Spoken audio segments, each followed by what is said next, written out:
Hello শিক্ষার্থী বন্ধুরা, আরেকটি নতুন ভিডিওতে তোমাদেরকে স্বাগতম। আজকের এই ভিডিওতে আমরা সাবজেক্ট, ভার্ব ও অবজেক্ট কি এবং কিভাবে একটা সেন্টেন্স থেকে প্রথমে ভার্ব নির্ণয় করব, তারপর ভার্ব থেকে আমরা সাবজেক্ট এবং অবজেক্ট নির্ণয় করব অতি সহজে। চলো শুরু করি। সাবজেক্ট, ভার্ব ও অবজেক্ট, আমরা প্রথমে তিনটা সেন্টেন্সকে একটু খেয়াল করি। দেখো যে প্রথম সেন্টেন্সটা হচ্ছে they wrote a letter yesterday. They wrote a letter yesterday. তারা গতকালকে একটা চিঠি লিখেছিল। Second is my father usually takes a coffee every morning. আমার বাবা প্রতিদিন সকালে সাধারণত এক কাপ কফি পান করেন। Third one is now we are going to Dhaka. আমরা এখন ঢাকা যাচ্ছি। তো এই তিনটে সেন্টেন্স খেয়াল করলে আমরা এখান থেকে কি পারবো যে কিভাবে আমরা কোন ওয়ার্ডটা ভার্ব, কোনটা সাবজেক্ট, কোনটা অবজেক্ট নির্ণয় করতে। হয়তো কেউ কেউ আমরা পারবো, কেউ কেউ পারবো না। তো আজকের লেসনটি হচ্ছে তাদের জন্য যারা আমরা ভার্ব থেকে সাবজেক্ট অবজেক্ট এখনো নির্ণয় করতে শিখিনি, তাদের জন্য। আর যারা অলরেডি পারো তাদেরকে ধন্যবাদ, তোমরা হয়তো দেখতে পারো। ওকে, চলো আমরা আবার দেখি। প্রথম সেন্টেন্সটা আমরা একটু খেয়াল করি যে দে রোট এ লেটার ইয়েস্টারডে। আমাদের প্রথম কাজ হচ্ছে ভার্ব নির্ণয় করা। তাহলে একটা সেন্টেন্স থেকে আমরা ভার্ব কিভাবে নির্ণয় করব? তাহলে এটার জন্য আমাদের প্রথমে জানতে হবে ভার্বটা কি। ভার্ব হচ্ছে সেন্টেন্সের মধ্যে যে শব্দ দিয়ে কোনো কাজ করা, হওয়া, থাকা, আছে বোঝায়, সেটা হচ্ছে ভার্ব। আমি আবার বলছি, একটা সেন্টেন্সের মধ্যে অনেকগুলো ওয়ার্ড থাকে, অনেকগুলো পার্টস অফ স্পিচ থাকে। সেই পার্টস অফ স্পিচগুলো থেকে কোনটা দিয়ে কোনো কাজ করা বুঝিয়েছে, কোনটা দিয়ে কোনো কাজ করা, হওয়া, থাকা, আছে বোঝায়, সেটা আমরা বের করবো। আর সেই ওয়ার্ডটি হচ্ছে ভার্ব। তাহলে খেয়াল করো, দে, দে মানে তারা। তাহলে এটা দিয়ে কোনো কাজ করা বুঝিয়েছে না। রোট, লেখা, লেখাটা একটা কাজ। তাহলে আমরা বুঝতে পারছি এটা হচ্ছে একটা ভার্ব। তাহলে আমি মার্ক করে দিলাম, সে হচ্ছে ভার্ব। ওকে, তাহলে আমার আর পেছনে যাওয়ার দরকার নেই। আমরা সেকেন্ড সেন্টেন্সে আসবো। My father usually, my father আমার বাবা, আমার বাবা, এটা দিয়ে কোনো কাজ করা বোঝে? নিশ্চয়ই না। ইউজুয়ালি সচরাচর, এটা দিয়ে কোনো কাজ করা বোঝাচ্ছে না। টেক্স, টেক্স মানে নেওয়া, টেক মানে হচ্ছে খাওয়া, এগুলো। তাহলে বোঝাই যাচ্ছে টেক হচ্ছে খাওয়া, খাওয়াটা একটা কাজ। তাহলে এটা হচ্ছে একটা ভার্ব। তাহলে আমরা বলতে পারি এটা ভার্ব। ওকে, তারপরে আমার পেছনে যাওয়ার দরকার নেই, যেটা আমি ভার্ব পেয়ে গেছি। থার্ড সেন্টেন্স আমি লিখছি যে now we are going to Dhaka. তাহলে নাও, এটা নিশ্চয়ই কোনো ভার্ব নয়। নাও মানে হচ্ছে এখন, এটা দিয়ে কোনো কাজ করা বোঝে না, তাহলে এটা ভার্ব না।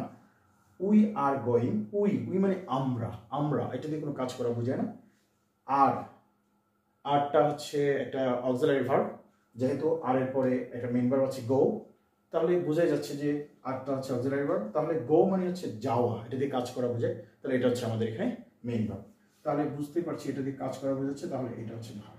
তাহলে আমি যেহেতু ভার্ব পেয়ে গেছি, আর পেছনে যাওয়ার দরকার নেই। তাহলে আমি এখন দেখবো অ্যাকচুয়ালি জিনিসটা কি। রোড, কাজ, লেখা, কাজ। টেক্স, খাওয়া, কাজ করা বোঝাচ্ছে। গোয়িং, যাওয়া, কাজ করা বোঝাচ্ছে। তাহলে খেয়াল করো ভার্বটা কি, যে ওয়ার্ড দ্বারা কোনো কাজ করা, হওয়া, থাকা, আছে বোঝায় তাকে ভার্ব। তাহলে একটু খেয়াল করো ভার্বটা কি। আবারও আমার সাথে তোমরা একটু প্র্যাকটিস করার চেষ্টা করো যে ওয়ার্ড দ্বারা কোনো কাজ করা, হওয়া, থাকা, আছে বোঝায় তাকে ভার্ব বলে। যে ওয়ার্ড দ্বারা কোনো কাজ করা, হওয়া, থাকা, আছে বোঝায় তাকে ভার্ব বলে। তাহলে আমরা এই যে যেগুলো নিচে দাগ দেওয়া আছে, আন্ডারলাইন করা ওয়ার্ডগুলো হচ্ছে ভার্ব। তাহলে আমরা এখান থেকে কিভাবে সাবজেক্ট লিখবো? তোমরা একটা জিনিস খেয়াল করো, আমরা এখানে লিখছি, একটু খেয়াল করে কি বলছে। ভার্বকে কে, ভার্বকে মানে এই যে আমরা মার্ক করলাম যে শব্দগুলো, এটাকে, এই ভার্বকে কে বা কার দ্বারা কোশ্চেন করলে যে আনসার পায় সেটি হচ্ছে সাবজেক্ট। ভার্বটাকে কে বা কার দ্বারা প্রশ্ন করলে যে উত্তরটা পাওয়া যায় সেটা হচ্ছে সাবজেক্ট। তাহলে চলো আমরা প্র্যাকটিক্যালি করি। এখানে ভার্ব হচ্ছে রোড, এই রোড, রোডকে আমরা প্রশ্ন করব কে দিয়ে। তাহলে রোড মানে লেখা, তাহলে আমরা প্রশ্ন করলাম কে লেখে। রোড মানে হচ্ছে লেখা, তাহলে আমরা ভার্বটাকে প্রশ্ন করলাম কে লেখে, উত্তর পেলাম দে মানে তারা। তাহলে আমি এটাই বললাম যে ভার্বকে মানে এই যে রুট কে আছে, ভার্বকে কে বা কার দ্বারা প্রশ্ন করলে, আমরা প্রশ্ন করলাম কে লেখে, তাহলে যে আনসার পাই সেটা হচ্ছে সাবজেক্ট। তাহলে উত্তর পেলাম আমরা, আনসার পেলাম আমরা দে, মানে তারা লেখে, তাহলে সে হচ্ছে সাবজেক্ট। নিশ্চয়ই ক্লিয়ার? আমরা পরের সেন্টেন্সটা করলে আরো ক্লিয়ার হবে। পরের সেন্টেন্সের ভার্ব হচ্ছে আমাদের টেক্স, তাহলে টেক মানে হচ্ছে খাওয়া, তাহলে আমরা প্রশ্ন করব কে খায়, অর্থাৎ ভার্বকে কে দিয়ে প্রশ্ন করলে যে আনসার আসে সেটা হচ্ছে সাবজেক্ট। তাহলে কে খায়, তাহলে আনসার পেলাম আমরা মাই ফাদার, আমার বাবা খায় বা আমার বাবা পান করে, তাহলে সে হচ্ছে সাবজেক্ট। তাহলে আমরা আবার দেখতে পাচ্ছি যে ভার্বকে কে দিয়ে প্রশ্ন করলে যে আনসার পাওয়া যায় সেটা হচ্ছে সাবজেক্ট। তাহলে আমরা থার্ড সেন্টেন্সে যদি আসি, সেখানে আমরা পাই গো হচ্ছে ভার্ব, তাহলে ভার্বকে অর্থাৎ গোকে আমরা যদি প্রশ্ন করি কে দিয়ে, তাহলে আমরা সাবজেক্ট পাবো। কে যায়, গো মানে হচ্ছে যাওয়া, কে যায়, আমরা আনসার পাচ্ছি যে উই মানে আমরা যাই, তাহলে এইটা হচ্ছে আমাদের সাবজেক্ট। তাহলে আমরা বলতে পারি যে ভার্বকে কে বা কার দ্বারা প্রশ্ন করলে যে আনসার পাওয়া যায় সেটি হচ্ছে সাবজেক্ট। এখন আমরা দেখব অবজেক্টটা কি। ভার্বকে কি বা কাকে দ্বারা প্রশ্ন করলে বা কোশ্চেন করলে যে আনসার পাই সেটি হচ্ছে অবজেক্ট। অর্থাৎ এখন আমরা কি দিয়ে প্রশ্ন করব, কাকে প্রশ্ন করব, সেই আগের ভার্বকে প্রশ্ন করব। তাহলে প্রথম সেন্টেন্সে আবার আসলাম আমরা, রোড হচ্ছে ভার্ব লেখা, তাহলে এখন আমরা প্রশ্ন করব কি দিয়ে, কি লেখে, আমরা আনসার পেলাম একটি চিঠি লেখে, তাহলে এটি হচ্ছে অবজেক্ট।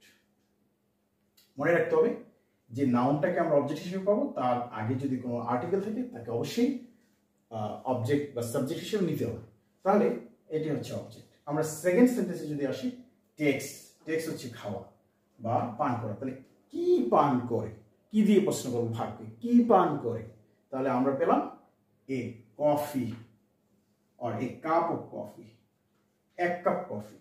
তাহলে এই যে cup, a cup of coffee, এইটা হচ্ছে অবজেক্ট, কি পান করে, কফি।